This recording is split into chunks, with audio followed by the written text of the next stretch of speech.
Hey, Um, what's happening, family? You ready? I ain't even ask you. Yeah, I'm ready. Let's All get right, it. let's get it. I got to get Just my the pump. See, swole I ain't on and getting be no like, pump nah, in, I got to man. I get, got nah, to. go ahead, keep going. I can't go wanna, do some curls nah, first. nope, you used to look bigger than me on Man, camera, and I come like on. this. Hold on. Nah. So now, what's happening, family? Welcome back to another episode of Tasting with Tank. As you can see, we here with my boy Chance, What's happening? father and husband above all else, Yup. coach, trainer, Keep going. well, Keep going. You didn't say nothing son. about, you didn't say nothing about good looking. I'm not going Hey, to. hey, say something about that soul glow. You know Hey, what I'm saying? let your soul Hey, boy. glow, Hey, boy. Hey, I seen it was the first time yesterday since you done it. It actually look good, man. Yeah, you gonna man. make me. Yeah, I I ain't appreciate got my you. corners, but I grow my hair out right up. I appreciate you because a lot of the men that I hang out with, they've been hating on me a little bit. I've been getting, them bad looks and, There's one of them right there. Yeah, That's one of them. Try to act like you ain't see. Hey, man, let's just be bald and glorious. We can be bald and glorious. I love me. I love me. So anyway, y'all, as y'all know, it's Tasty with Tank. This is gonna be a little bit different episode because we jumped on the phone like we do every now and then. We had a real dope, deep conversation about daddying. That's what I want to call it. I think parenting, Yeah, fathering. fathering. Yeah, and I guess Yeah, because that's a what daddy it and a be. father two different things. Yeah, it For real. is. Yeah. And I feel like it was an important conversation to have because a lot you don't hear a lot of these conversations out there. Not say they're not out there, but you don't hear them a lot. Yeah. And I think it came from both of us being you got one son. Yep. That's pretty much what it stems from is having sons, but experiencing things for the first time as a father. Yeah. You've experienced. Go I ahead. think it started when we was talking about what we was doing was holding ourselves accountable. Yeah. And then with the accountability conversation, it kind of trickled over into parenting. And then it just became a very vulnerable and real moment that I thought, man, I was like, afterwards, like, man, I gotta lean in on this. I'm appreciative for this brother for that conversation, but I'm gonna lean in on it, which led to what you see, which y'all might see in the background. Me spending a whole lot. I'm dedicating and documenting some time with me and my son called quality time, and being intentional about lessons and transparency, vulnerability, and health, those kind of things. Yeah, and it's really important. I don't even know the reason for the documenting, but as y'all know, like I now have accepted the term social media influencer. And a lot of times I'm doing stuff with my sons. As y'all know, I got 4 sons. We got to pump out content, me and my wife, because that's what we do for a living. So she was like, oh, you should have recorded that. And that's never at the top of my mind when I'm spending time with my sons. Yeah. But at the same time, I understand where she's coming from. It's like putting that image, not over just you being a father, but of a father out there spending time with his sons. Because if I'm an influencer, that's a positive image that I think needs to be put out. But again, I'm always gonna struggle to pull out my phone and record something that we're doing. I'm not good at it at all. Man, at least twice, that's probably a low number, 4 or 5 times a week, Tab will say, you should have recorded. We in the same world. Tab out match says it as much as I am. Yeah, she on my So head. it's a lot. She on my Yeah. head about it because that's the business that we in. But I'm typically very selfish about everything that I do as it pertains to me.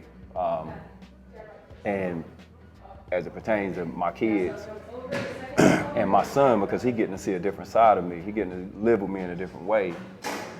I'm typically in the moment. We go on vacations, things of that nature. I'm in the moment, dog. Like I'm not thinking about grabbing a phone.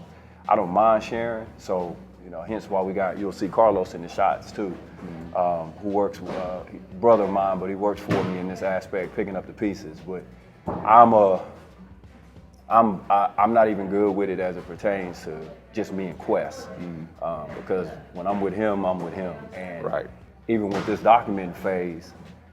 After the conversation that we had, something dawned on me is that because I'm a coach, because I'm a husband, because I have more than one child, that with my girls, they have other women in the household, right? They have my wife, who's a great example. It dawned on me in that conversation And this was a powerful conversation, y'all. Yeah. My son has never had the opportunity to have me alone. And I feel like it's necessary. I think we went down the path of how I was in the household where I was raised, where there was a man around, but I literally never had a conversation with him. He never asked me like how I was doing, what you got planned today. He may have said, did you eat today? And I think that was because he didn't want to hear my mom's mouth from getting home from work and I hadn't ate yet. Yeah. But it wasn't about me actually being fed something of substance. No, when I used to walk through the door, I think to myself, did I feed them boys? Yeah, you feel me? Like, so you get what I'm talking about. I know the questions gonna get asked. So I said with this, he had an opportunity where the rest of his friends were going back to school. And after that conversation, man, we covered a lot of grounds, me and Tank, in this conversation. Yeah. I was like, man, you know what? Rather than sending him to camp like we usually do, sports camp or some kind of adventure camp at his school, I was like, man, this will be a great opportunity. I need to dedicate this next 3 weeks to being with my son so I can make sure that I'm not doing those things that I lacked when I was a kid. So we've been on a real regimen for about a week now. We got 2 more weeks to go of just, I'm being intentional. Like, dog, hey, we're gonna talk.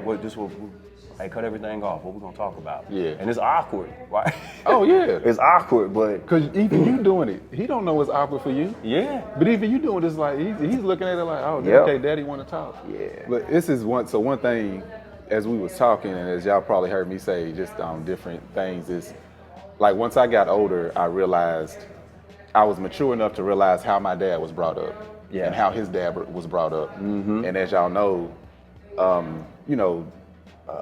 emotional intelligence is not something that men are taught to look for. You know, women come up, they talking about their feelings, they talking about how they feel, who they feel, how to process, how to speak, how to think in certain situations, how to feel and how to respond when certain things come at you. Men, we hold everything in. Why? Because that's the example that I saw. You know, my dad didn't open up. My dad opened up for the first time to me, I was probably almost 20. Man. And I asked him, this is when I found out, because he had told me in the past, but I probably just ignored it and didn't pay attention, that, you know, his mom was Cuban, from Cuba or whatever. So when I found that out, and I was like, man, I want to, get to know. I said, matter of fact, how come you never talk about your mom? Like, how come you never talk? I've heard you talk about your dad's side and your brothers and your sisters, but I never heard you talk about your mom. I said, I want to get to know who my grandmother was. And he was like, man, you kind of skated around questions, so we kind of got into a back and forth. And I said, I need to know this. This is part of my history too. He said, because she left me. That was my best friend. She died when I was young, and I was mad at her, and it hurt that she left me. Wow. And in that moment, my dad was always the manliest of men in my eyes. Like, I saw him work on stuff. I saw him cut his hand, wrap it up, keep working on what he working on. He was the manliest of men, but in that moment, he had never looked that powerful to me. Yeah. Of being, like, opening up and being vulnerable in that moment. And hearing him say that, and I was just like, it was so powerful. Yeah. And because it was powerful to me, because I was approaching, I was pretty much a grown man at the time. And I'm just like, wow. He was like, and that's why I don't talk about it, because it hurts. Yeah. He didn't, I almost cried. He was still, I would have been done. Oh, no, I was holding it together. Yeah, I would have been Because I was like, okay, because I was trying to veer around the subject. I was like, okay, all right. But he was, he was still holding it together strong. But I was like, in that moment, I'm like, that took a lot for him, because I could tell he had never spoken those words to nobody. Yeah, I don't have any experiences like that. Probably vulnerability in the first stages with me seeing it from a male was from my father-in-law. Mm-hmm. He was more transparent, I guess, than mom. But I think that I'm a vulnerable man. I do. I think that I've always been vocal about how I am vulnerable. I display it well, I guess, is what I'm trying to say. Mm-hmm. But I think I picked that up from my mom. That's a trait that I get from my mom. These days, I'm starting to recognize the things that that I've gained and the things that I lost from how I was raised. Yeah. Whereas before I'm like, man, I ain't missing nothing. I ain't from not having a father around. But when I'm dealing with him now, he asking questions, and I'm seeing where it's like, I don't know how to do this. I don't know how to teach him this. I don't know whether or not I'm doing a good job at it. That's where I started to recognize, like, oh, okay, this is a behavior that I picked up from my mom, or this is a behavior that I picked up from the lack thereof a father, and just trying to figure it out. Like, I remember we was having this conversation that led to all of this. You was telling me about a situation that happened with your son where you apologized to him and asked him, if he could forgive you, which I thought was outstanding. That you was able to do that as a man, which is something that I've done. I have not had to say, do you forgive me, or I haven't questioned it, but I have apologized to him and been transparent to be like, hey man, Dad don't know how to do this, or Dad was wrong in that. And I'm thankful for that thing that I picked up from my mom. That was something that I felt like I contributed to my mom. And like, hey, look, I learned how to do that. Yeah. But it also led to me recognizing I had a moment here recently where I'm like, okay, in this intentional act of spending time with him, like, we're gonna do everything together. I realized, and I think that most parents, not even just men, but we need to really pay attention to this. I realized I don't know how to teach him everything, and I'm not the best candidate for it. Yeah. Like, case in point, I got a good friend of mine, Kim, back here training him right now. I'm a basketball coach, right, a trainer. And I just shared the other day with my brother right here that I think he's soon to outgrow me in that. I'm looking at the writings on the wall, and I don't think a lot of parents acknowledge when it's time, or your kid has outgrown your ability to help them. In that, I'm gonna always be his daddy. I'm gonna always be his father. But I'm realizing right now, like, and it hit me the other day, I was like, there's somebody better. And if I'm really wanting the best for my son, I gotta be able to acknowledge to him, son, I'm gonna be there. Right. But this person is better than Dad at this. And not have no ego issues, or Dad was wrong. Like you said you did with your son. Dad was wrong, man. And I took from what you said and what I was trying to be intentional about it was like, all right, man, you gotta humble yourself. Yeah. Hey dog, get somebody who better than you. Really look at your son and be proud at the fact that you can get out of his way. And we ain't quite there yet, but I'm there and I'm thankful for it. But I revisit that conversation. I mean, I'm so blessed too that me and you was able to have that conversation. Absolutely. Because I keep tapping in on certain subjects, and I'm like, you know what?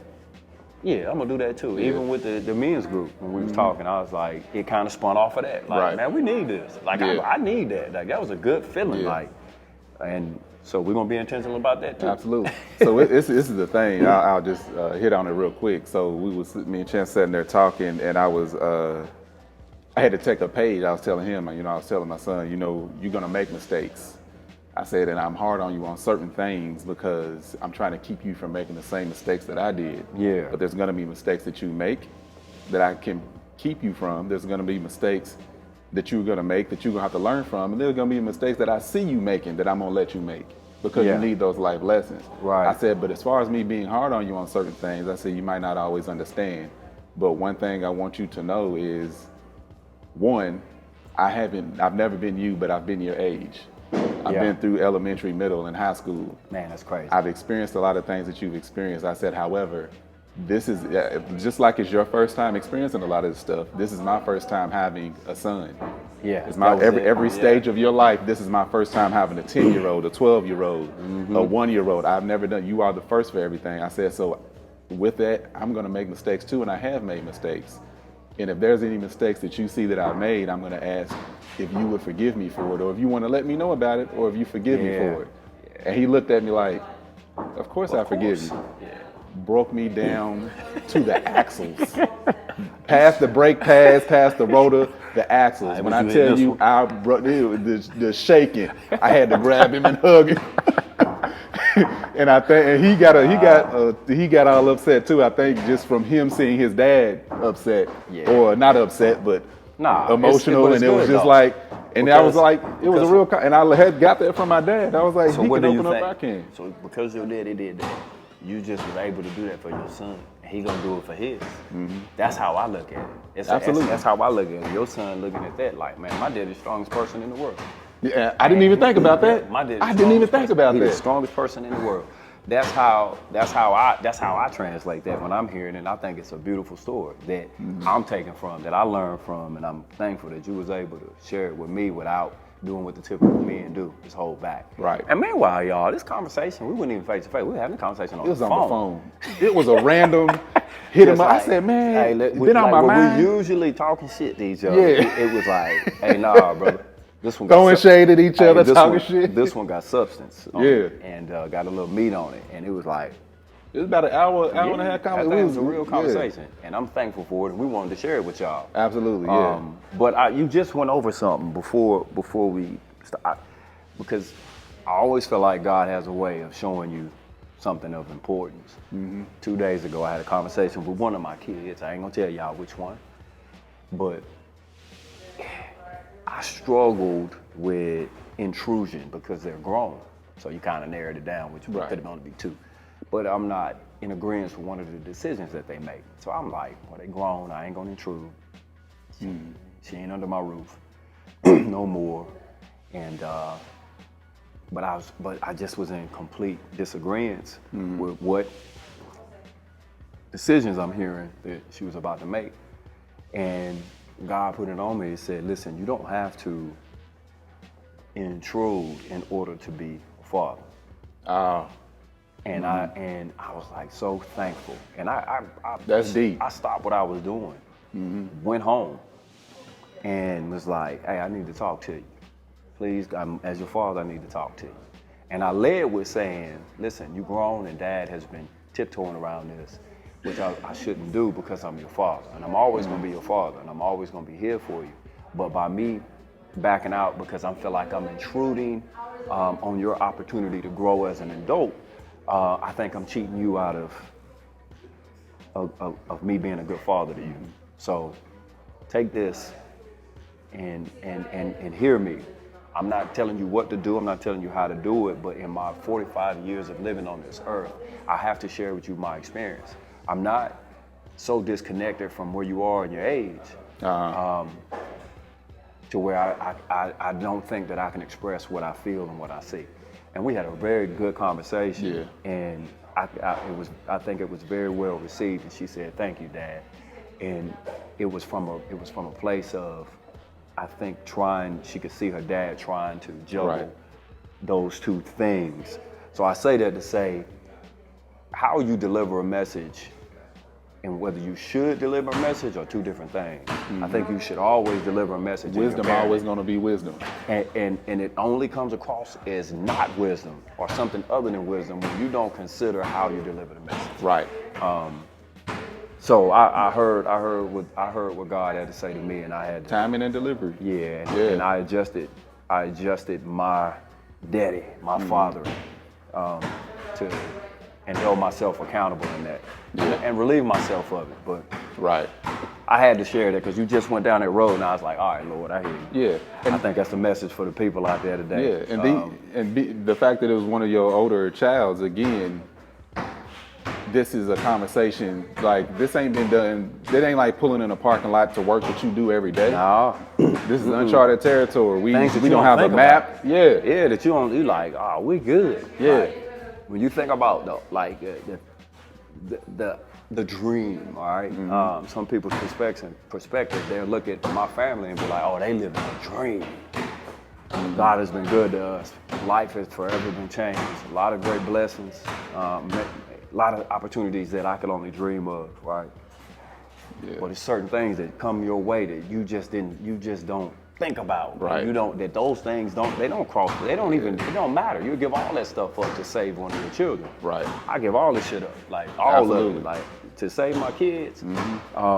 So when the messages come, great blessings like yourself and people who are that. willing to share. Sometimes it ain't about me, and I realize it directly. And I'm listening, right? And I'm like, oh Lord. I thought I was hearing with this brother. I was just being an ear for this brother. Then get off that conversation, and that thing just settling in. Like, no, there's something for you to be fed on this. Yeah. Like, you need to lean in, boy. Like, like lean in. It's a whole lot of work to be done. And then as we move on in the days, I'm like, okay, I got it, Lord. Me and Tank go ready. Yeah. He's like, nah. It's more. There's more to that, yeah. It's more. Keep it. You got more food on the plate. Let's go. Finish eating that food. Get the vegetables over there. Don't sweep that in the trash, nigga. I'm looking like. Yeah, that's funny. Nah, and it's you know what? It's important. Like you was talking about the men's group, and I was actually before you even brought that up, I was talking to Angel. And I was talking about how I can appreciate, like I'm looking at you and I see these grays and I see my grays. And this is a positive thing. I saw how you cut your eye at me. No, I can appreciate. They hating on me, y'all. I got more than you, and you older than me. I'm just saying. No, but I can appreciate the conversations that I have with my close guy friends now, because they a lot different. And I never saw these conversations going here. Like, I got friends I talk, and things that we cover things we never thought. Marriage, kids. One of my friends, he's a couple years younger than me, but they talking about having kids. You know, their first child. Yeah. And the fear that he has. You know, the fear of being a new father and not knowing. He reached out to me because, oh, you got boys. You know what to do. It's like I know what to do with babies because they all the same. Yeah. When it come to kids, you got to figure that out yourself. That's right, dog. I have 4 sons, and ain't none of them alike. Yeah. And it's like like me and him having this conversation. Ain't It's none important. of my kids alike, dog. And I be getting pissed off with that. I'm like, man, at least you got gender variances. I ain't even got that, and they ain't alike. But now it's important if you a man, if you have a man in your life, it's important for him to have those conversations. These are conversations that me and him was talking. We can't have all these conversations with our wives. For one, at least Angel, she goes to a place deeper than what I'm ready to go to. I'm like, no. Tab gonna press the gas. I gotta be ready. So let me go back. We can talk to our wives about it. We can. You just gotta be ready. And sometimes, like, well, I know with my wife, anything that's causing her husband pain, lack of sleep, or he pausing too long to figure it out, she coming to rescue. She gonna, and if we using the analogy of the car, it's 0 to 100 real quick. And sometimes we're not ready. At 30. We won't put the seatbelt on. I won't. Let me at least get a helmet on. You know what I'm saying? It's a 5-point harness. Our way. I'm cool. Like, let me take some of it in because the stuff on the freeway, the stuff on the drive, can help me process the whens, the whys, the hows, and have understanding of it. We process. Y'all usually abuse us with this. Y'all process quicker than us. Women a lot quicker than us. They do because they came up processing. Yeah. So you know what I'm saying? We jumping in at 40 trying to learn how to drive. Tell like, oh, that hurt, baby. Surgery. I'm like, I need to look at it. Let me pull his skin back and see what's going on. So what I say we can't talk about is we can have these conversations with each other and be on the same playing field. We can be going the same speed, the same depth of water, and not trying to, they sharp when it comes to this. This is their territory, and it's like, no, get me in the community pool that only go to 4 feet. So I can be confident in this conversation. You know what I'm saying? So that's why it's important for for men to talk to men and be on that same level, because especially when you have a woman that's emotionally intelligent, and like again, Angel, she comes in with that, I got you. It's like, I don't need you to get me in this moment. Let me understand what I'm in first. I appreciate it. The sexy, all that. We're gonna have some fun with that. But right now, I need to really slow down. Yeah, and y'all see me struggle with it on Me and Angel's podcast. It's like, so how you feel about that? I don't know. Don't do this to me in front of these folks. But bro, hey, fam, he's itching to get back to working out. I'm gonna get a couple sets in too. Right now. He back there working out before we started, man. You over here, your arms is all swollen. Come on, I see you over here poking your chest out, man. I don't appreciate it. Anyway, fam, I hope y'all enjoy that.